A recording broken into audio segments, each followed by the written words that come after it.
Jak kawa wpływa na sen? Dziś przygotowaliśmy dla Was fascynujący temat, który na pewno każdego z Was zainteresuje.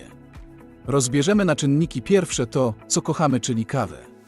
Jest to napój szeroko spożywany na całym świecie, a opinie na temat jej korzyści zdrowotnych i wad ciągle się zmieniają.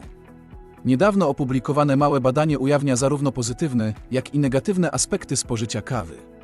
Codzienne picie przynajmniej jednej filiżanki kawy może zwiększyć aktywność fizyczną, ale zmniejszyć czas snu i potencjalnie zwiększyć ryzyko określonego rodzaju palpitacji serca. Rozwinę ten temat w dzisiejszym filmie. Dzień dobry, jestem Jacek z twojezdrowie24.pl. Witamy na kanale Twojezdrowie24.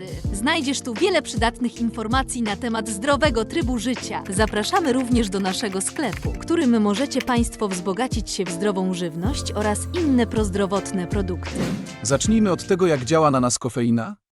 W naszym mózgu znajdują się receptory adenozynowe, które reagują na substancję zwaną adenozyną. Adenozyna jest neuroprzekaźnikiem hamującym i pojawia się w naszym organizmie jako wynik pracy ośrodkowego układu nerwowego. Gdy adenozyny jest wystarczająco dużo, zaczynają łączyć się z receptorami. Wtedy hamują pracę mózgu i powodują, że stajemy się senni. Tu właśnie pojawia się kofeina. Dziwnym zrządzeniem losu kofeina ma zbliżoną budowę do adenozyny. Cząsteczki kofeiny mogą więc łączyć się z receptorami adenozynowymi bez aktywowania ich. Krótko mówiąc, kofeina działa jak inhibitor, oszukując receptory naszych komórek mózgowych mierzących poziom adenozyny w naszym organizmie. Dlatego nasz układ nerwowy, zamiast odczuwać senność i zmęczenie, pozostaje pobudzony. Oprócz tego kofeina modyfikuje poziom dopaminii i adrenaliny w naszym organizmie, co ma bezpośredni wpływ na nasz nastrój. Kawa to nie tylko codzienny rytuał, ale także źródło energii, które doceniamy każdego ranka. W jej sercu znajduje się kofeina, czyli substancja, która stawia nas na nogi. Działa ona na nasz układ nerwowy, sprawiając, że jesteśmy bardziej czujni i skoncentrowani. Jednak ta sama kofeina, która nas ożywia, może również być odpowiedzialna za zakłócenia naszego snu. Naukowcy do swojego badania zaprosili 12 uczestników. Chętne osoby przyjmowały tabletki zawierające 400 mg kofeiny, co odpowiada około 3 filiżankom kawy. W pierwszym wariancie badania tabletki podawano tuż przed położeniem się spać, w drugim na 3 godziny przed spoczynkiem, a w trzecim na 6 godzin przed udaniem się spać. Wyniki wykazały, że spożycie takiej dawki kofeiny w znacznym stopniu zakłóciło sen badanych w pierwszym i drugim wariancie. Co ciekawe, położenie się spać nawet po upływie 6 godzin od spożycia kofeiny sprawiło, że całkowity czas trwania snu skrócił się o ponad godzinę. Z tego też powodu ważna jest pora, o której Państwo wypijecie ostatnią kawę. Tuż po wypiciu kawy enzymy w organizmie przystępują do jej rozkładania i usuwania z krwiobiegu. Czas potrzebny do usunięcia połowy kofeiny jest kwestią indywidualną, jednakże około 54% populacji należy do grupy wolnych metabolizerów i czas jej wyeliminowania wynosi mniej więcej 4 godziny. W wolnym tłumaczeniu oznacza to, że po wypiciu kawy, która zawiera około 100 mg kofeiny, po upływie 4 godzin w Waszym organizmie pozostanie i tak co najmniej 50 mg substancji. Po kolejnych 4 godzinach zostanie jej 25 mg, po 8 godzinach 12 mg i tak dalej.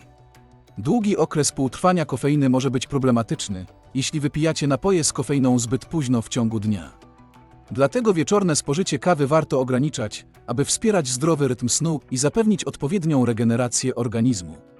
Zamiast tego można wybierać napoje bezkofeinowe lub herbaty ziołowe, które nie zakłócają procesu zasypiania. Tutaj przerywnik, bo jeśli moje filmy takie jak ten są dla Państwa wartościowe, to zachęcam do okazania wsparcia lajkiem oraz subskrypcją. Pamiętajcie o dzwoneczku. Wpływa to bardzo motywująco na tworzenie jeszcze większej ilości takich filmów.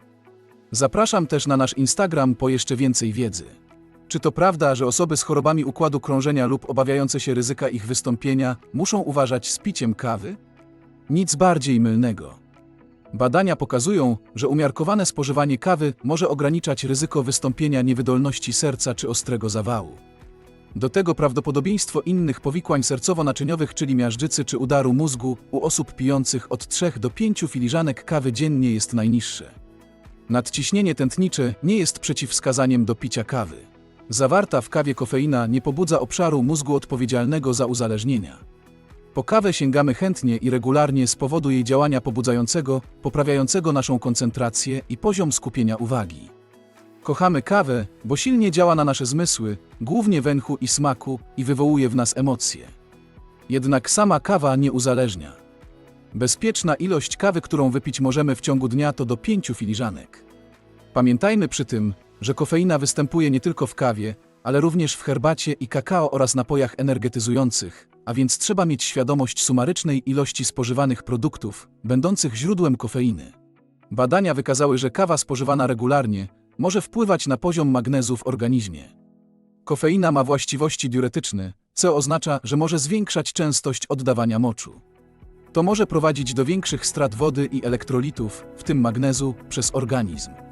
Magnez jest ważnym minerałem, który odgrywa kluczową rolę w wielu procesach fizjologicznych, takich jak funkcjonowanie mięśni, układu nerwowego, a także regulacja rytmu serca. Jeśli organizm traci magnez przez częste oddawanie moczu, może to wpłynąć na poziomy tego minerału w organizmie. Warto jednak zaznaczyć, że wpływ kawy na poziom magnezu nie jest jednoznaczny i może różnić się w zależności od wielu czynników, takich jak ilość kofeiny spożywanej, indywidualna tolerancja organizmu oraz ogólny sposób odżywiania.